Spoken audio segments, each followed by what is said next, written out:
Entonces, empecemos ahora. Sí, vamos a regresar a Mateo. Estuvimos una semana o algo así fuera de Mateo, ahora regresamos allí y terminaremos hoy, si Dios permite, el capítulo 15. Capítulo 15, vamos a terminarlo hoy. Y en esos versículos del capítulo 15, particularmente del 29 al 39, vamos a responder una pregunta. ¿A Dios le importa lo que está pasando en el mundo? ¿A Dios le importa lo que está pasando en el mundo? Y creo que es una pregunta muy relevante. Ahora que nos encontramos en medio de esta crisis mundial y nos preguntamos, ¿a Dios le importa? ¿A Dios le importa? Nos encontramos con un virus que está afectando la salud de muchas personas. Está afectando los ingresos. Hay empresas que están perdiendo mucho dinero en estos días porque no hay forma de cómo vender sus productos. Está afectando a los parientes, a las personas que son familiares de aquellos que ya están afectados. Piensen que una persona recibe o le da el virus y toda la familia se afecta porque se tienen que todos estar en cuarentena. Está afectando los núcleos familiares. Piensen en los niños que ahora regresan a la casa y ahora entonces son los niños, el esposo, la esposa, son muchos dentro del mismo espacio por mucho tiempo, algo que no tenían y no esperaban ni siquiera, y ahora se encuentran allí, en esa situación, peleas, disgustos. Inclusive esta mañana ya salió que hay varias personas que están en este momento informando de que han sido maltratadas, que los maltratos familiares han aumentado en estos días. Entonces eso está afectando inclusive, el virus está afectando inclusive estas cosas. Por supuesto, está afectando también a aquellas familias que ya tenían una persona que había fallecido por el virus.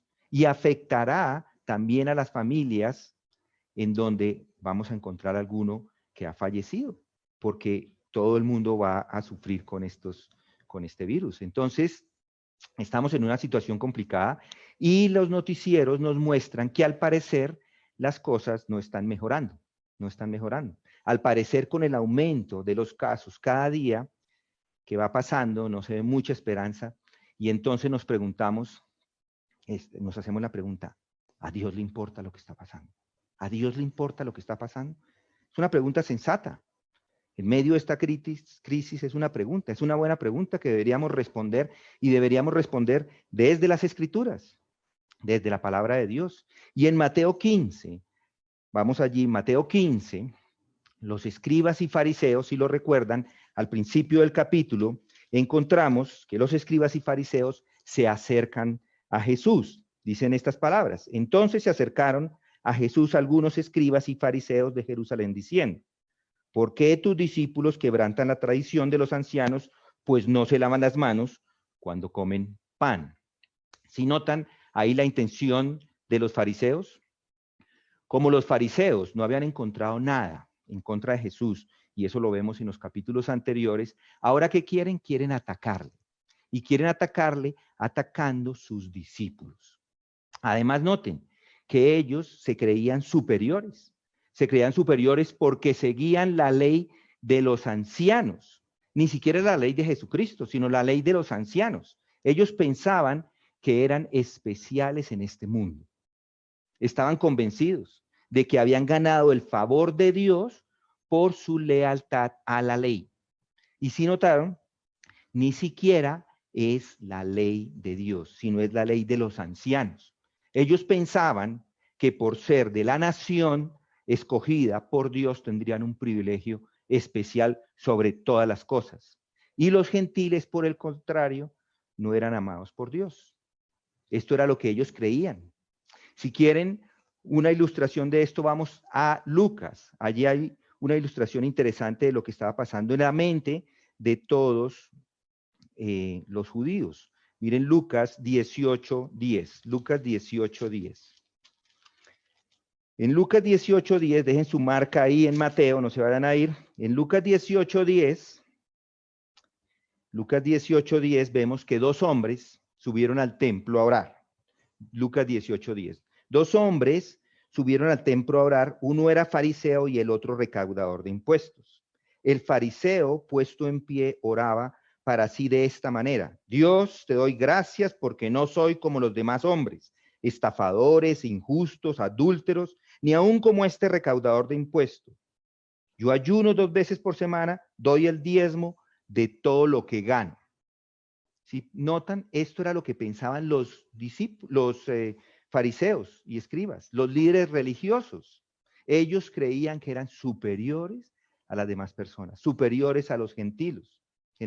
Y eso era lo que ellos mismos enseñaban a la comunidad, al resto de los judíos. En la sinagoga era lo que hacían los escribas y fariseos, enseñaban estas cosas. Ellos, los judíos normales, se sentaban regularmente en la sinagoga y los escuchaban a ellos hablar, escuchaban a sus rabinos, escuchaban a sus maestros, los escuchaban enseñar estas palabras. Y para ellos era claro que no, los gentiles no estaban dentro del plan de Dios. De hecho, ellos pensaban que todo gentil estaba fuera del plan de Dios, que a los pecadores Dios los odiaba. Ellos inclusive los llamaban a los gentiles como perros sucios, que no tenían nada que ver con ellos, que ellos eran superiores porque eran los escogidos de Dios, y si eran superiores porque además obedecían la ley de Dios. Imagínense esto. Lo pensaban, lo enseñaban en las sinagogas a todos los judíos, y por eso es que ese pueblo judío en ese momento rechazó a Jesucristo. No solamente eran los líderes, era el pueblo judío rechazando al Mesías. Los escribas y los fariseos de la época estaban entonces en este momento oponiéndose duramente a Cristo y estaban muy ofendidos con el mismo Jesucristo porque él se sentaba y enseñaba a pecadores. Se sentaba y además de enseñar a recaudadores de impuestos y pecadores, les ministraba. Recordemos, Jesús era judío. Para él no estaba permitido unirse a esas personas. Él venía al pueblo judío. Él era el Mesías y era lo que él decía que él era, el Mesías. Y ya para ellos era claro. Pero sentarse con los que los judíos odiaban, eso sí ya no les gustaba. ¿Por qué? ¿Por qué hacía esto Jesús? Porque a Dios le importan las personas, a Dios le importa el mundo. Yo creo que la escritura es clara y es claro que a Dios le importan las personas. A Dios siempre le han importado las personas, sean judías o no. A Dios le importa lo que está pasando en el mundo hoy. En Mateo 15, regresemos a Mateo 15, vamos allí, que es donde nos vamos a estar esta mañana. En Mateo 15, vamos a ver esto. Vamos allí, vamos a ver la extensión y la profundidad del cuidado que tiene Dios para toda la gente en general. Y yo quiero que lo vean con claridad, porque esto es parte del ministerio de Jesucristo cuando Él vino a esta tierra. Mateo 15, versículo 29, ahí es donde vamos a estar, 29 al 39. Nos prueba estos versículos que Dios cuida a las personas.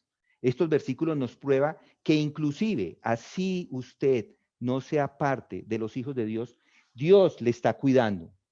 Y en estos textos veremos dos aspectos del cuidado de Dios para el mundo, dos aspectos del cuidado de Dios para el mundo. El primero de ellos es que la gracia de Dios está disponible en Jesucristo y esa es la extensión para todos.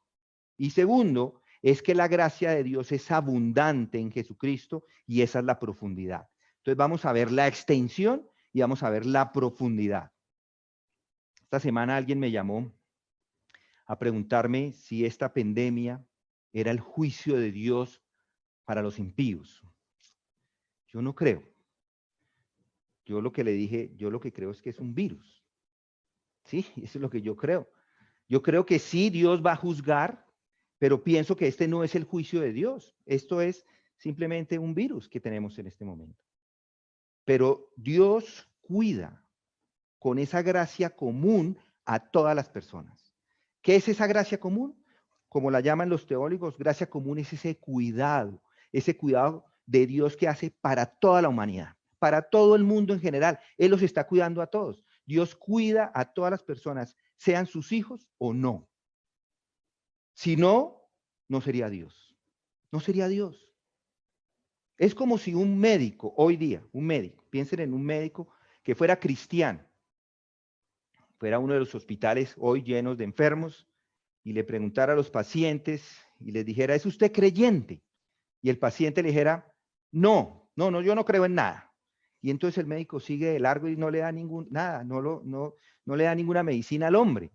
O si el médico le preguntara a otro paciente y le dice, ¿usted sí es creyente? Entonces, a usted como es creyente, entonces le voy a dar un respirador para que se alivie. Así no son los médicos. Dios funciona de la misma manera. Él cuida a su creación porque todos son parte de su imagen y semejanza. Es por medio de la gracia común que Él los cuida a todos. Recuerden que el sol sale sobre justos e injustos. La lluvia cae sobre justos e injustos.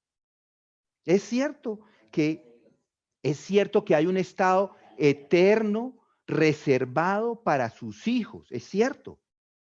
Es cierto que Él se preocupa también por toda la creación. Sí, es verdad. Dios condenará a los inocuos para la eternidad en el lago de fuego junto al diablo y sus ángeles. Pero no es un Dios que se complace en castigar a los inocuos. No es un Dios que se regocija en la destrucción de sus criaturas. Si Él se gozara en la destrucción, no sería un Dios de compasión. Dios tiene compasión por aquellos que Él mismo creó, que son su propia imagen. Y eso es lo que veremos en Mateo 15. Vamos al texto, Mateo 15, versículos 29 al 39. Y pasando Jesús de allí, vino junto al mar de Galilea y subiendo al monte se sentó allí. Y vinieron a él grandes multitudes trayendo consigo cojos, lisiados, ciegos, mudos y muchos otros enfermos. Y los pusieron a sus pies y él los sanó. De modo que la muchedumbre se maravilló al ver que los mudos hablaban. Los lisiados quedaban restaurados, los cojos caminaban y los ciegos veían y glorificaban al Dios de Israel. Entonces Jesús, llamando junto a sí a sus discípulos, les dijo, tengo compasión de la multitud, porque hace ya 3 días que están conmigo y no tienen que comer, y no quiero despedirlos sin comer, no sea que desfallezcan en el camino. Y los discípulos le dijeron, ¿dónde conseguiríamos nosotros en el desierto tantos panes para saciar a una multitud tan grande?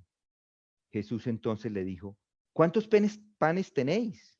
Y ellos respondieron, 7, y unos pocos pececillos. Y él mandó a la multitud que se acostaran en el suelo.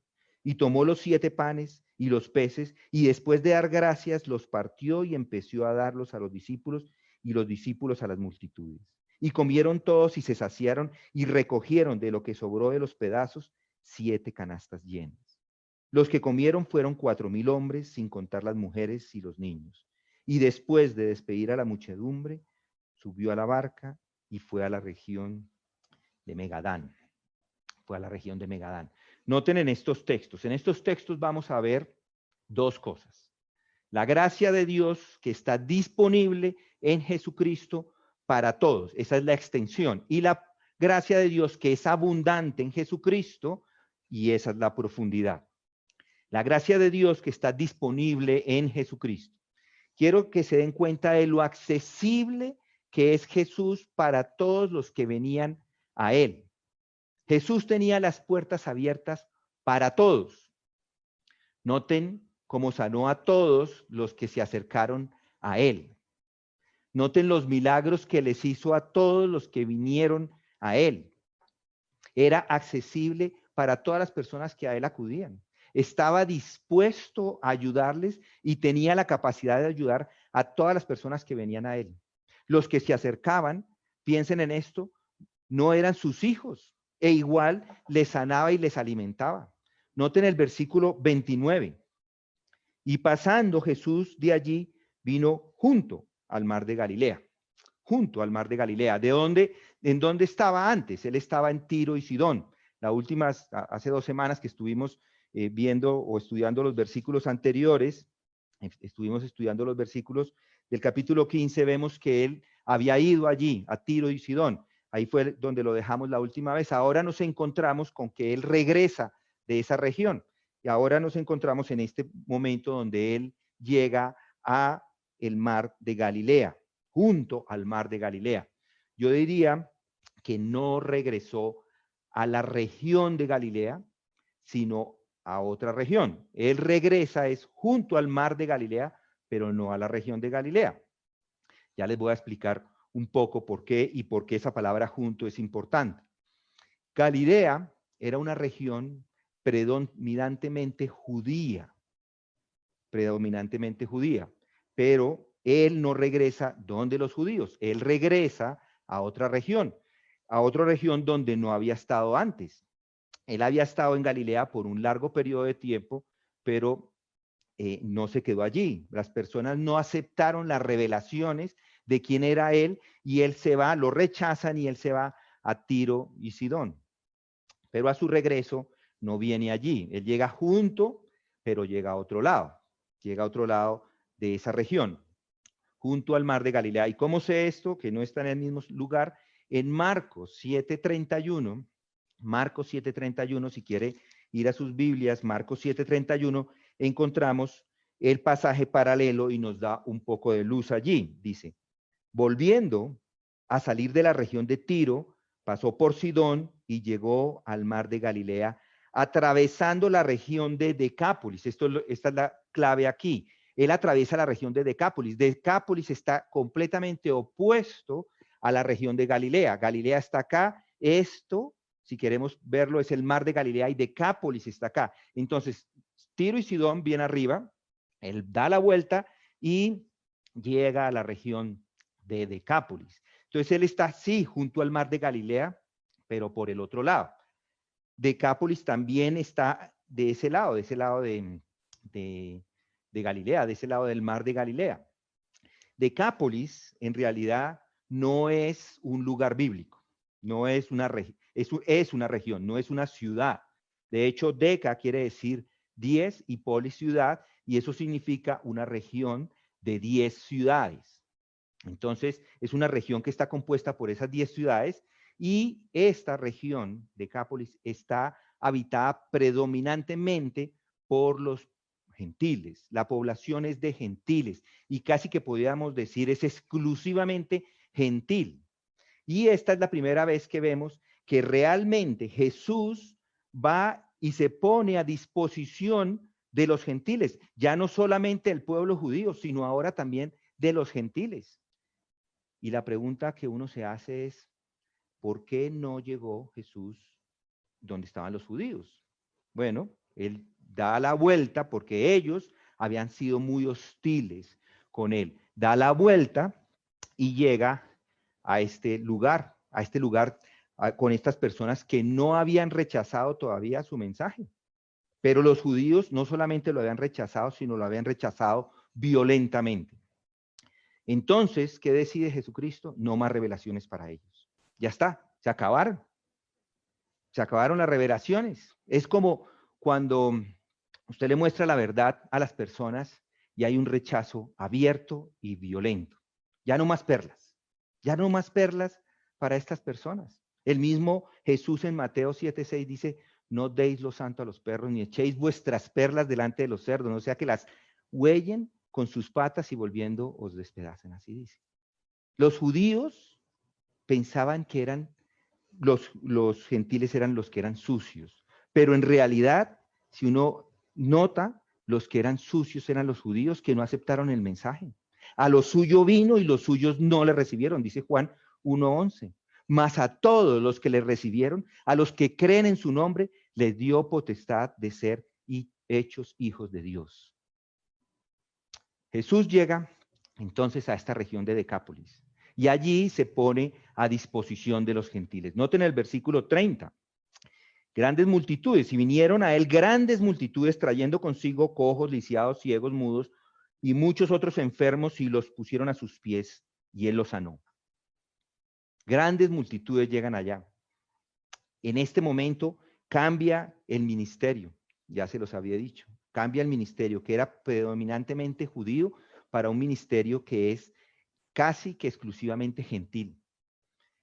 De hecho, antes del versículo del capítulo 15, vemos que su ministerio es primordialmente a los judíos. De hecho, el único o los pocos que vemos allí es pocas excepciones. Por ejemplo, el centurión es un gentil. A él le cura en 8:5, en el capítulo 8, versículo 5, le cura al siervo del centurión. Pero ahora es lo contrario. En este grupo de personas que están ahí es un grupo de gentiles. Y los gentiles son los que están trayendo los enfermos.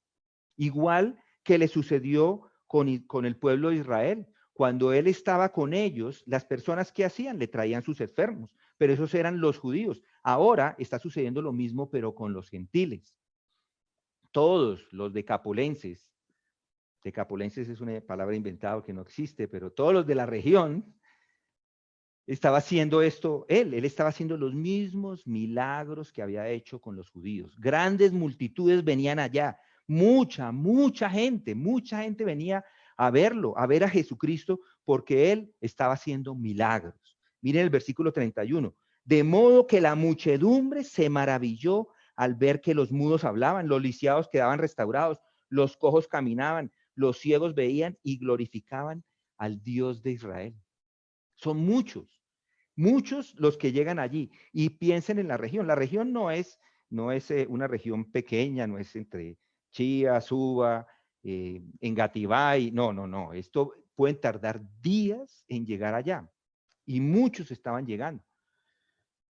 Además dice en el versículo 38, noten el versículo 38, que habían 4,000 hombres allí. Si son 4,000 hombres, la multitud es muchísima la que está en este momento con Jesucristo.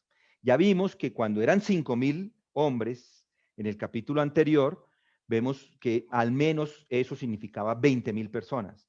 Pero ahora, si son 4,000, si hacemos la misma proporción, al menos hay 16,000 personas con Jesucristo en ese momento. El Movistar Arena, el que queda aquí en la 30, lo que antes era el Coliseo cubierto, el Campín, le caben 14,000 personas. Bueno, piense que mete 14,000 personas allí y ahora tiene que meterle 2,000 más. ¿En dónde se van a sentar? Se van a sentar por las escaleras, se van a sentar abajo en el piso. Es decir, que 16,000 personas son muchísimas. Y ese es el número de personas que vinieron a Jesús. Y noten, Él está disponible para todos ellos. ¿Cuánto trabajo ha tenido que hacer? Está sin descansar, trabajando y sanando a todas estas personas.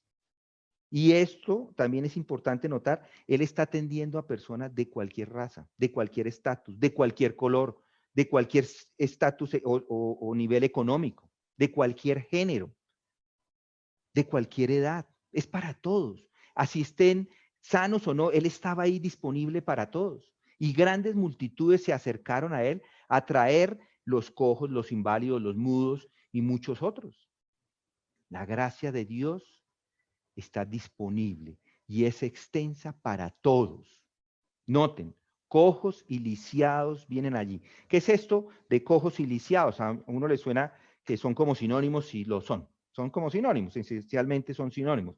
Sin embargo, hay una pequeña diferencia. Una persona coja es una persona que ha sufrido o que no puede caminar porque tiene un problema en una pierna o tiene problema en las dos piernas y tiene que o que lo carguen o arrastrarse, especialmente en esa época. Un lisiado es una persona que tiene un tipo de parálisis que no podía caminar, pero puede ser una parálisis general de todo el cuerpo.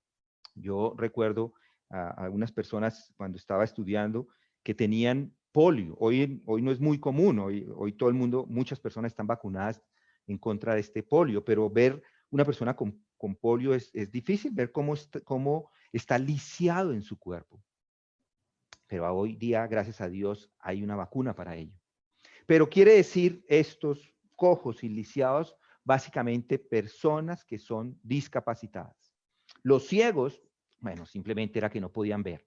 Los mudos probablemente no era que no pudieran hablar porque tenían un problema en sus cuerdas vocales, muchas gracias, pero que no podían hablar porque seguramente no podían escuchar. En este tiempo, a una persona que era sorda no podía tampoco hablar, no podía hablar. Y eso era grave. Yo recuerdo un hermano en una iglesia que estuvimos en Toronto, cuando estuvimos allí, que era sordo. Yo, la verdad, no lo noté después de tiempo. Yo no tenía ni idea. Sí me parecía que hablaba un poco como raro. Tenía una voz, pero siempre pensé, yo con mi inglés que tenía en ese momento, pues pensé que era una persona que hablaba un poco más enredado, pero al final era una persona que era sorda. Pero me entendía perfectamente. Me entendía inclusive con un inglés mucho peor, en ese momento peor que lo tengo ahora. Entonces, esa persona me entendía. Y no sé cómo lo hacía. Era abogado, inclusive, y funcionaba sin problemas.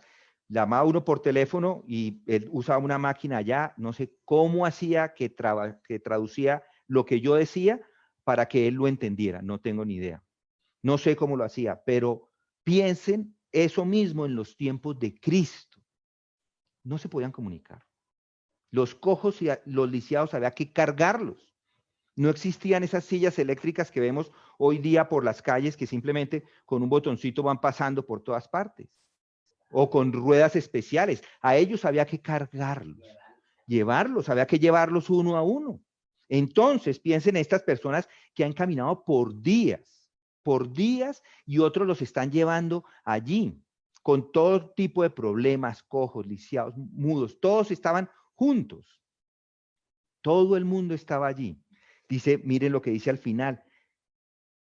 Y muchos otros, es decir, que habían de toda clase de lisiados,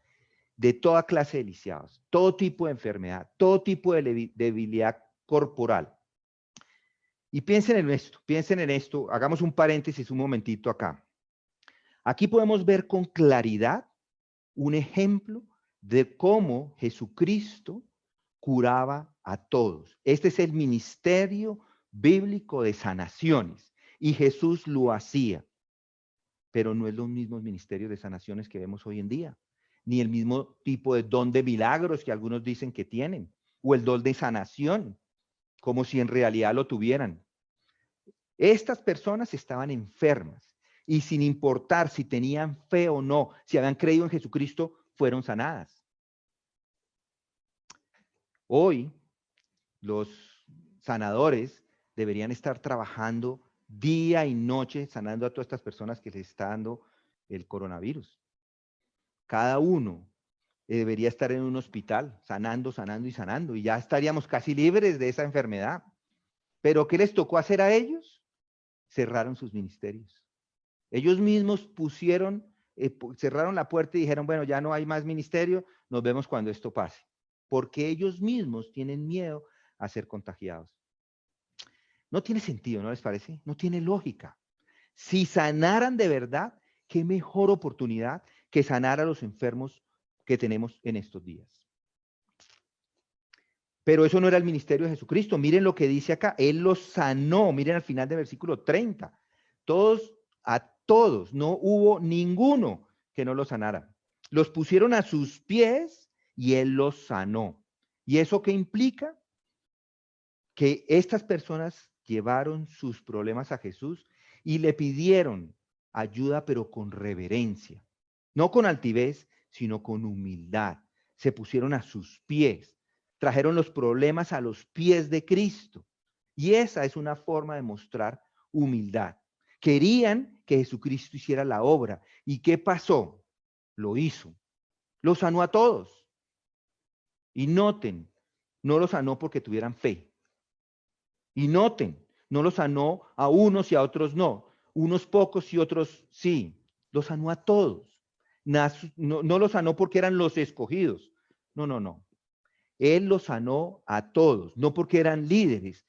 No, Él los sanó a todos. No porque tenían la teología correcta o porque eran más piadosos que otros. Nada de esto. Los curó a todos. Y fueron tan evidentes sus milagros que la multitud se maravilló. La gracia de Dios estaba disponible para todos en Jesucristo. Y claro que se maravillaron. Claro que se maravillaron al ver hablar al mudo. Dicen, los mudos hablaban, los lisiados quedaban restaurados y los cojos caminaban y los ciegos veían. Las curaciones eran instantáneas y completas y se hacían a todas las personas. No había ningún tipo de rehabilitación, espérese 6 meses a que se ponga mejor, nada por el estilo. Inmediatamente, y por eso la gente se maravilló. Por eso la muchedumbre, dice en el versículo 31, se maravilló. Se maravilló es una palabra que en el original significa sorprenderse o estar impresionado o emocionado o abrumado con algo. Si lo imagina, imagínelo, no era para menos. Si lleva a un familiar a Jesús, cuando lo está llevando, imagínese solo el esfuerzo de cargarlo, el esfuerzo que tomaría llevar a una persona por varios kilómetros, y de acuerdo con Marcos 8, personas venían desde lejísimos. Algunos de ellos viajaron días para llegar allí. Imagínese usted, lleve a su madre o a su padre, o lleve a su hijo o hija, o a su hermano o a su esposa que está enferma. Imagínese llevarla caminando por 2 o 3 días para ver si Jesús puede curarlo. ¿Y qué hace Jesús? Los sanó a todos. Cuando la curación tiene lugar de esa persona, ¿qué pasa en sus corazones? Solo entusiasmo, solo emoción, todos celebran. No se lo pueden ni siquiera imaginar. O imagínese usted mismo si estaba enfermo, de alguna forma, enfermo de algo, y va hasta donde está Jesús y Él le cura inmediatamente y completamente, y le restaura de forma inmediata. ¿Puede imaginarse ese entusiasmo, ese gozo? Ahora era ciego y ahora puede ver. Y noten lo que hace al final. Y glorificaron al Dios de Israel. Le dieron gracias. Le dieron la gloria a Dios. Le dieron la gloria a Dios porque habían recibido esas sanaciones, algo que los judíos no hicieron. Las mismas sanaciones, y ellos no le dieron la gloria a Dios, simplemente lo rechazaron. Los gentiles se maravillaron al ver las evidencias de sus milagros y glorificaron al Dios de Israel. Los judíos le rechazaron violentamente. Y noten, además, no solo nos dice que los gentiles glorificaron a Dios, sino que glorificaron al Dios de Israel. Para ellos, el Dios de Israel no era su Dios. Ellos eran gentiles, piensen en eso. Y Jesús estaba en una región gentil. Jesús ahora está en otro contexto diferente, está con otras personas. Estos son gentiles que regularmente no adoran al Dios de Israel, adoran otros dioses. Pero al ver lo que está pasando, están dispuestos a reconocer quién es el verdadero Dios. El poder milagroso de Dios de Israel los convierte el santo, porque está obrando en manos de Jesucristo. Son gentiles que reconocen el poder de Dios de Israel. Ellos lo reconocieron. Lo que los judíos no reconocieron y rechazaron. ¿Recuerdan? Jesús vino a los suyos y los suyos no le recibieron. Y a los que le recibieron les dio el derecho de ser o de convertirse en hijos de Dios. Muchos hoy día siguen tradiciones, según la religión que por generaciones han conocido. Siguen una creencia falsa. Pero cuando escuchan la verdad, cuando ven el poder de Dios verdadero, entonces no les queda más que adorar al Dios en espíritu y en verdad.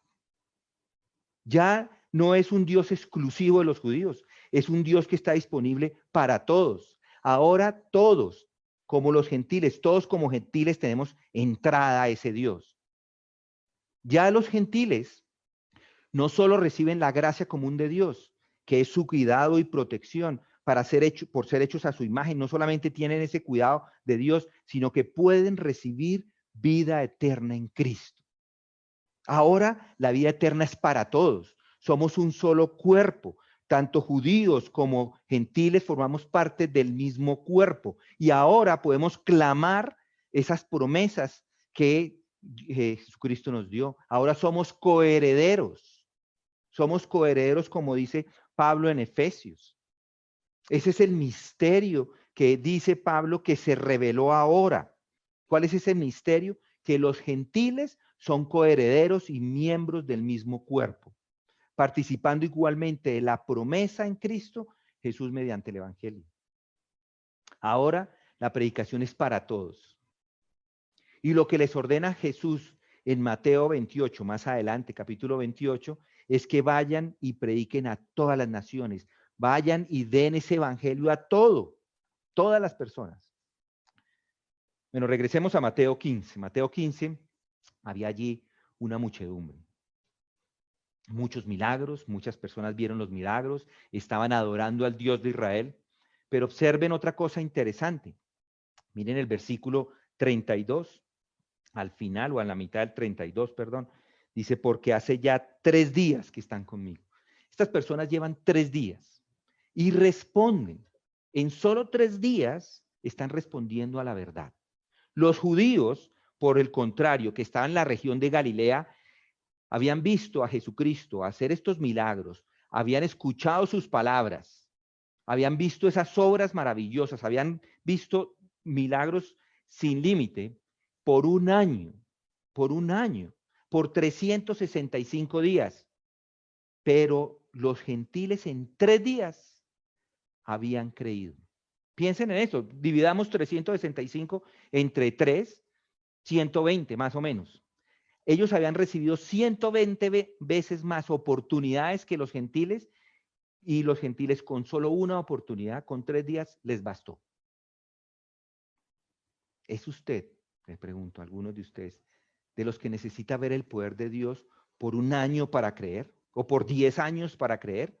¿O es como los gentiles de Decápolis, que con solo escucharlo un par de días creyó? Toda la muchedumbre se le acercó y le adoró. ¿Y los judíos? Los judíos, por más tiempo que pasó con ellos y les enseñó, no lo hicieron. Los judíos, por el contrario, le adjudicaron esos poderes milagrosos a Satanás. ¡Qué tristeza! Le dijeron que eso que estaba haciendo Jesucristo lo hacía por el poder de las tinieblas. Decían que él era el mismo Belcebú. Increíble. Eso pasa hoy. No se acepta al Dios verdadero por seguir tradiciones de hombre. Y se cataloga a los seguidores de Jesús como rebeldes y pertenecientes a una religión oscura. Las religiones tradicionales adjudican el poder de Jesús a Satanás. Los gentiles, por el contrario, glorifican al Dios de Israel. Los gentiles reconocen muy bien quién es el que está haciendo todas estas cosas. Y otra cosa, ¿saben algo? El Evangelio de Mateo principalmente fue escrito para una audiencia judía. Los que iban a recibirlos eran judíos principalmente. Y Mateo incluye este texto dentro de su evangelio. ¿Para qué? Para que a los judíos les quede claro cómo es que se debe adorar al Dios verdadero. Yo le pregunto hoy, ¿qué más necesita para arrepentirse? Puede que no tenga más oportunidades. El virus nos acecha. No espere más. Entregue su vida al Dios verdadero hoy. Entregue su vida a Cristo. Dios se ha revelado en Cristo, y los que los que le reconocen son ellos, son ellos mismos los que Dios les conoce. Los que aceptan a Cristo lo aceptan sin condiciones. Y los judíos no lo aceptaron. De hecho, Juan el Bautista, si lo recuerdan, él estaba dudoso inclusive si era el Cristo o no. Inclusive mandó a preguntar si era él el que había de venir o esperaban a otro. Israel no reconoció al Mesías, pero los ciudadanos de la región de Decápolis sí lo reconocieron. Mis hermanos y amigos, no importa si usted viene de una creencia, si usted ha sido rebelde, no importa si ha sido idólatra o ateo o es un pecador lleno de muchos pecados, Jesús le recibe si llega a sus pies ya mismo. Él está dispuesto de satisfacer las necesidades temporales de este mundo. Él viene en su necesidad. Si viene a él, si le busca, él lo va a encontrar. Aunque sea un gentil, aunque haya creído toda su vida otras cosas. Jesús ha demostrado que Él tiene poder o que tenía poder y que Él tiene poder hoy mismo. Hoy. Jesús ama todavía hoy mismo con ese amor que amó a la gente de Decápolis como lo ama a usted hoy. Y va a tener la misma compasión que tuvo con ellos, que la tuvo con su propio pueblo Israel, la va a tener con usted. Hay una disponibilidad de la gracia de Dios para todos los que vienen a Él en sus términos. Hay un acceso directo, es amplio y está abierto para usted. Si viene en arrepentimiento y fe y reconoce su necesidad de Él, Él abre sus manos y le recibe. Y Él dice que todo el que viene a mí, yo no le echo fuera. Entonces ya vimos el punto 1, que la gracia de Dios está disponible para todos. Y el segundo punto es que la gracia de Dios es abundante. Este texto nos muestra que es profunda, que es grande, es abundante. Y quiero que lo vean particularmente en los versículos 32 al 39. Dios se preocupa por usted y su gracia está disponible en Cristo y además esa gracia es abundante. Quiero que noten que Jesús realmente se preocupa por las necesidades de las personas y no solamente por esas necesidades críticas, no solamente por esas necesidades que seguramente van a ir a la muerte o potencialmente mortales, ni siquiera por las necesidades eternas de la gente, pero incluso por esas cosas pequeñas, por esas cosas cotidianas, aquellas cosas que pensamos que no son importantes, pero para Jesús son importantes. Jesús llama a sus discípulos a Él y dice que se sienten porque tiene, ahí en el versículo 32 dice, tengo compasión de la multitud. Tengo compasión de la multitud. A Él le importan esas personas, tiene compasión por ellos que ni siquiera son en este momento de los suyos. La palabra compasión significa literalmente compasión. Compasión es compasión. Jesús en este momento no se está preocupando por el bienestar diario, no se preocupa por el bienestar diario, sí. No se está preocupando por la salud de esas personas. No sé si se van a enfermar o no, o si se van a morir de hambre o no. En este momento solamente se está preocupando por si tienen hambre en el camino a casa. Solamente eso. Llevan 3 días con Él. Así que ha estado ministrando con ellos por 3 días. Y dice las palabras en el 32, dice, 3 días que están conmigo y no tienen que comer y no quiero despedirlos sin comer, no sea que desfallezcan en el camino. Qué hombre de trabajar. Lleva trabajando 3 días, qué ejemplo. Personas de todas partes han venido a Él. Entonces Jesús no quiere enviarlos a sus casas con el estómago vacío. Algo de esto vivimos hace años con una familia que nos invitaba a su casa todos los años de Acción de Gracias. Nos invitaba y en ese tiempo nuestros hijos estaban creciendo. Ellos comían bastante bien, eran deportistas de gran tamaño, ambos son más altos inclusive que yo, ellos comían bien. Y no solamente nos alimentaban el día de Acción de Gracias, ese día, sino que cuando salíamos de su casa nos llenaban las vasijas de comida para que lleváramos a nuestra casa y nos alcanzaba inclusive para varios días. Y eso es lo que está haciendo Jesucristo acá. No solamente alimenta espiritualmente a estas personas, no solamente las sana con enfermedades, sino que les da comida para el camino. Qué impresionante, ¿no les parece? Qué impresionante es este Jesús. Mis hermanos, los que le conocemos, los que sabemos de Jesús, sabemos que es una persona muy especial. Es la persona más atractiva que he conocido en toda mi vida. Cuando usted lo pueda descubrir, encontrará una relación que es como ninguna otra. Es la relación más valiosa que jamás tendrá. Jesús es el mejor amigo. Él es el Salvador más grande. Él es el hermano perfecto y leal. Él es el Dios más grande. Él es el digno de toda nuestra devoción, de toda nuestra lealtad, de toda nuestra adoración y de todo nuestro servicio. Cuando estas personas se acercaron a Jesús, no solo vieron su poder, sino que entendieron la salvación. Entendieron que es ser un verdadero discípulo de Jesucristo.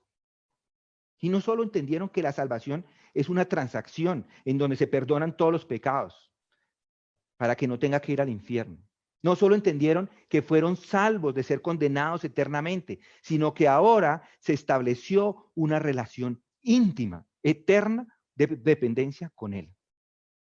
Ahora es el inicio de esa relación íntima con Jesucristo. ¿Recuerdan Juan 17? Estas cosas os habló Jesús, y alzando los ojos al cielo dijo: Padre, la honra ha llegado, glorifica a tu Hijo para que el Hijo te glorifique a ti, por cuanto le diste autoridad sobre todo ser humano, para que dé vida eterna a todos los que tú le has dado. Y esta es la vida eterna, que te conozcan a ti, el único Dios verdadero, y a Jesucristo, a quien has enviado. ¿Sí notan? La vida eterna no es solo escapar del infierno. La vida eterna es más. Es tener un nivel personal íntimo con Dios y con su Hijo Jesucristo. Es tener una relación personal íntima con Dios como el Padre. Y como Dios y a Cristo como su Señor y Salvador. Es reconocer que usted es uno de sus hijos. Esa es la salvación. Eso es lo que es la vida eterna. La vida eterna comienza ahora. Él es su Padre y Dios y ha enviado a su Hijo Jesucristo y él es el Salvador. Es ahora, mis hermanos. Jesús es un Dios único y no como los falsos que hay por ahí. Nuestro Señor es el Dios verdadero. Es el Dios que cuida de forma íntima a los suyos y que además cuida a las multitudes, de paso. Es un Dios que se preocupa por el bienestar momentáneo de cada uno, como un Padre eterno cuidando de sus hijos. No solo está preocupado por el bienestar físico. Sí, si tiene una enfermedad crítica o si tiene aflicciones, Él lo cuida. Pero incluso se preocupa por qué va a comer hoy. Si hay comida para el almuerzo después de que terminemos este servicio. ¿Por qué dice Pedro esas palabras en 1 de Pedro 5:7, echando toda nuestra ansiedad o vuestra ansiedad sobre Él? Porque Él tiene cuidado de vosotros. Porque Él se preocupa por usted. Pedro aprendió esto. Al pasar años con Jesús, se enteró de le cayó el 20. Así es. Porque estas personas que tenemos acá han estado con hambre por 3 días y no tienen nada que comer. Y Jesucristo no quiere enviarlos con el estómago vacío, no quiere despedirlos porque así podrían desmayarse en el camino. Y miren el versículo 33. Dice, y los discípulos le dijeron: ¿de dónde conseguiremos nosotros en el desierto tantos panes para saciar a una multitud tan grande? ¿Cómo vas a alimentar toda esta gente? Y si uno lo analiza, ¿no les suena como parecido a la multitud de los 5,000 del capítulo 14? Algunos creen que este texto del capítulo 15 es una repetición de la alimentación de los 5,000 del capítulo 14, pero no lo es. Algunos creen que los discípulos no podrían ser tan tontos. No podrían ser tan tontos después de que el último milagro de los 5,000 y volvieran a caer en las mismas. Pero son 2 eventos diferentes. En Mateo mismo, 16, del 8 al 10, encontramos que son 2 eventos diferentes. En el versículo 8 dice: pero Jesús, dándose cuenta, dijo: hombres de poca fe, estoy hablándole a los discípulos, ¿por qué discutís entre vosotros que no tenéis pan? ¿Todavía no entendéis ni recordáis los 5 panes para los 5,000?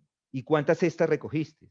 Ni los 7 panes para los 4,000, ¿y cuántas cestas recogiste? Si lo notan, hay 2 eventos acá, son 2. Jesús está diciendo que hay 2 eventos en este momento.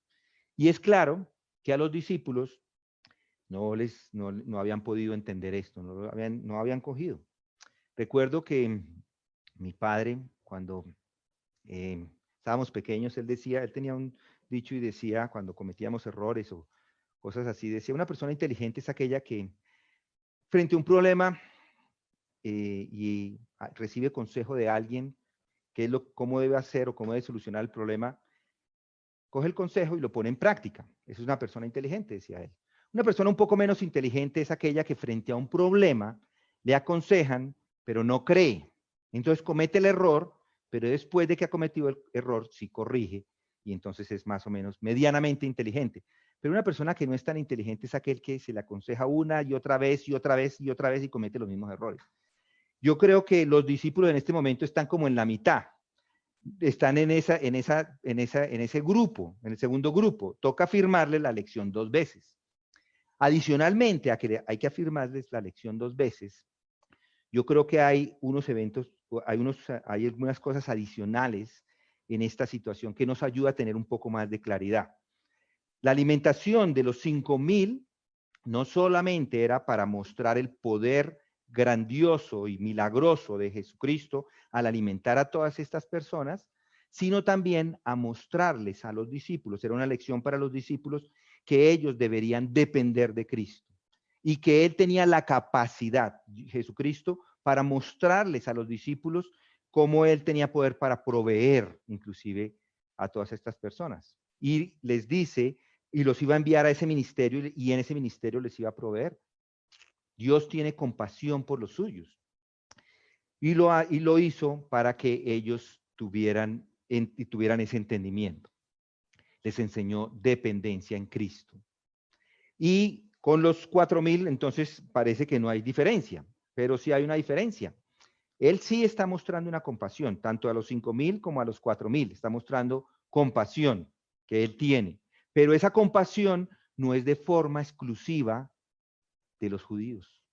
Es también para los gentiles. No solo es para el pueblo de Israel, es para todos. Dios no es un Dios distante, es un Dios cercano. Dios no está separado de su creación y de sus criaturas.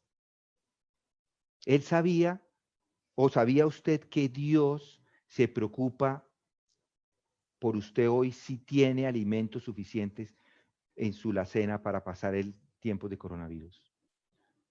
Dios se preocupa por si hoy va a pasar la noche en una cama o no. Él se preocupa por si tiene un dolor de espalda.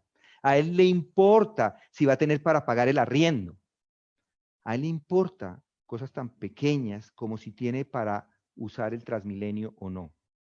Él se preocupa por todos porque Él los creó a su imagen y semejanza.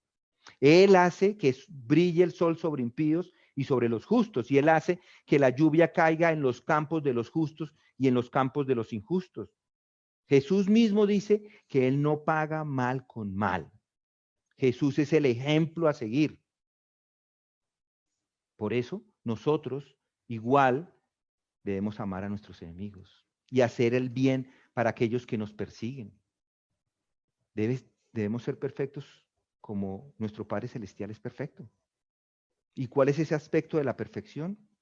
Que se ocupa por las necesidades cotidianas de aquellos que lo reconocen y de aquellos que no lo reconocen. Dios le ama. Y no está solamente en las grandes cosas. Dios le ama. Y así tenga cosas pequeñas, así sea simplemente un deseo, así sea una ansiedad. Dios le ama en ese momento de ansiedad. Si siente que lo van a embargar o sabe que lo van a embargar, Dios le ama.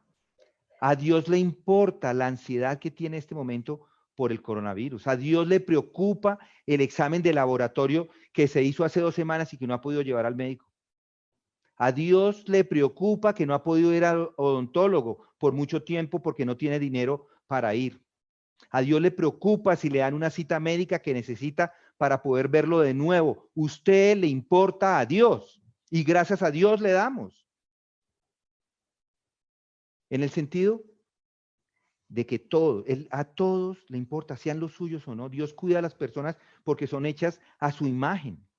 Cada persona es importante para Dios. Dios se preocupa por los gentiles, así como los judíos. Dios se preocupa por los hombres, así como las mujeres. Dios se preocupa por los adultos y los ancianos, así como los jóvenes y niños. Dios se preocupa por las pequeñas cosas, así como las cosas grandes. Dios se preocupa. No, miren el versículo 34. Jesús entonces dijo, ¿cuántos panes tenéis? Y ellos respondieron 7 y unos pececillos. No solamente las necesidades diarias de los gentiles, él estaba preocupado. Incluso cuando carece de recursos, usted mismo, Él está preocupado. Dios se preocupa por todos, por cada uno para satisfacer esas necesidades. Y esto del 7 también ha sido, que porque 7 canastas, después de que reparte, son 7 panes, alimenta a todos los 4,000 o los 16,000 y regresan y el número que encontramos es que recogen 7 cestas de pan. Con los 5,000 eran 12 cestas de lo que sobró, y entonces dicen algunos de los teólogos que son 12 cestas porque eran las 12 tribus de Israel. Yo pienso que eran porque eran los 12 apóstoles, entonces cada uno iba a colgar una cesta. Aquí son 7 cestas porque son 7 cestas. En realidad, algunos dicen que es por la plenitud, pero en realidad era porque simplemente eran 7 cestas. Algunos dicen que ese número es el que indica plenitud, pero no hay nada que nos indique eso, simplemente nos está diciendo que hay 7 cestas que recogieron después de haber alimentado a todas estas personas, y son 7 cestas, y la palabra que se utiliza aquí para cestas es una palabra, o es una cesta muy grande, no son cestas pequeñas, es la misma palabra que encontramos en Hechos 9:25, en donde ocultaron a Pablo. Ahí metieron a Pablo, o sea que es una cesta donde cabe una persona. Ahí fue donde ocultaron a Pablo y lo bajaron cuando lo venían a perseguir, para poderse esconder. Entonces es una cesta grande. Son 7 cestas grandes porque la multitud necesita un pedazo de pan para el camino, y con eso van a cubrir ese grupo de personas, al menos un pedazo de pan para cada uno. Dios está preocupado por estas personas, por las pequeñas pruebas, por los desafíos cotidianos de las personas. Y observen una cosa adicional. Los gentiles no estaban pensando en esto en este momento. No estaban ni siquiera preguntando si les iban a dar alimento extras. El que estaba preocupado aquí es Jesucristo. Él es el que está pensando en ellos. Jesús tuvo compasión por la gente y se preocupó por los viajeros. Se preocupó que fueran a desmayar en el camino y porque no tenían nada que comer. Jesús está preocupado por ellos y ellos ni siquiera lo piensan. Jesús sabe que no solamente le importan las cosas grandes, sino incluso las pequeñas.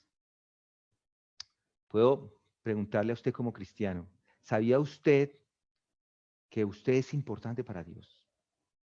¿Sabe cuánto le importa? Mucho.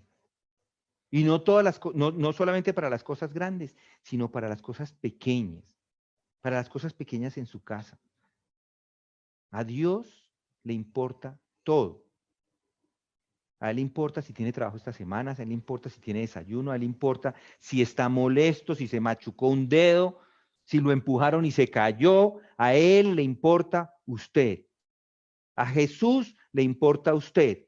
Y nosotros deberíamos que eso mismo nos pasara con los demás, que nos importaran las pequeñas cosas de las demás personas. Es el ejemplo. Ore por ellas, provea por ellos. ¿Cuánto nos falta? ¿Cuánto nos falta para ser igual a Jesús? Todos somos muy pobres representadores, tenemos una muy pobre representación de nuestro Señor y Salvador aquí en la tierra. ¿Cuánto nos falta para ayudar a los demás? Los últimos versículos, noten lo que dice ahí. Y después de despedir a la muchedumbre, subió a la barca y fue a la región de Magadán.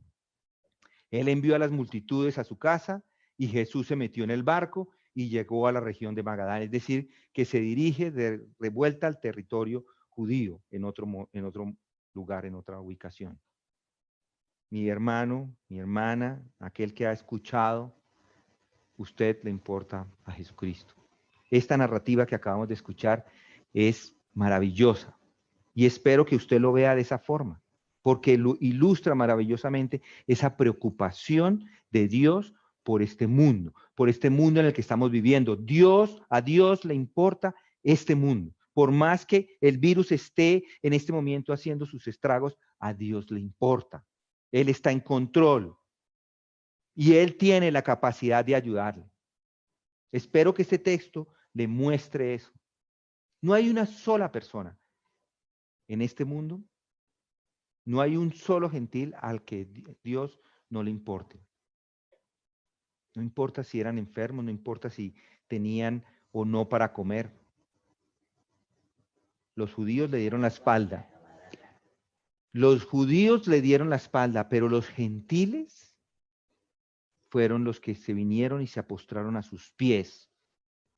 Dios tiene el interés en las personas que Él creó y eso lo incluye a usted. Él demostró su amor para con nosotros mientras aún éramos pecadores y Cristo murió por nosotros. Cuando aún éramos pecadores.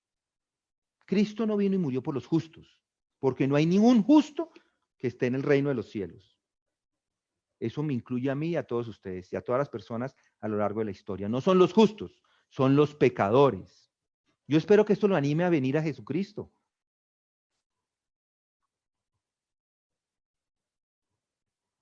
Si los gentiles, si los perros sucios gentiles, como lo llaman los judíos, a nosotros, tenemos esa entrada, tenemos esa confianza, la escritura es clara, nos lo muestra, yo le pido que hoy confíe en Jesús como su Salvador. Que venga a sus pies, los que están cargados y cansados, como Él dice, yo les daré descanso. Y Jesús dice que ninguno que viene a mí yo le echaré fuera, especialmente si usted tiene problemas hoy. Si está lastimado, venga a Él. A Jesús le preocupa lo que está pasando en su vida. Si está hambriento, venga a Él. Si está afligido, venga a Él. La mujer cananea que ya estudiamos antes, era una mujer que estaba afligida y vino a Él. Jesús alimentó a los hambrientos, curó a los enfermos, echó demonios e hizo a todas las personas que vinieron con esa necesidad. Reconozca su pecado. Algo para terminar. Si observaron, los discípulos no fueron de mucha ayuda, ni con la mujer cananea, ni con las multitudes. Y esto pasa a veces en la iglesia hoy. Algunos nos decepcionamos de los hombres que Dios ha llamado, pero tenga paciencia. Somos igual que los discípulos. Estamos aprendiendo. Todos estamos siendo transformados. Cristo es el ejemplo a seguir. Es cierto, somos reflejos muy pobres de nuestro Señor y Salvador Jesucristo, pero tenga paciencia, hermanos, que estamos siendo transformados día a día a su imagen. Dios está trabajando en su vida. Lo que necesita es alentar a la gente a venir a Jesús, porque Él se preocupa por todos. Vamos a orar. Señor, gracias te damos porque tu palabra es viva y eficaz y nos ayuda a entenderla, nos ayuda a tener un cambio de actitud frente a esta situación tan terrible que vivimos. Algunos rechazan a tu Hijo Jesucristo, Padre Santo. Yo solamente oro para que tú le des a cada persona un entendimiento correcto de quién es Jesús, de quién es el Espíritu Santo, de quién es Dios. Que tú le muestres a través de tu palabra, de tu verdad, esa verdad que nosotros exaltamos, que el mundo exalta, que todos los que son tus hijos exaltan porque es tu palabra. Te pedimos que nos ayudes no solamente a entenderla, sino que nos transformes por medio de ella a ser personas a la imagen de tu Hijo Jesucristo. Y aquellos que no han sido salvos, Señor, concédeles la salvación. Esa es mi oración en este día, es en el nombre de Cristo que oramos. Amén.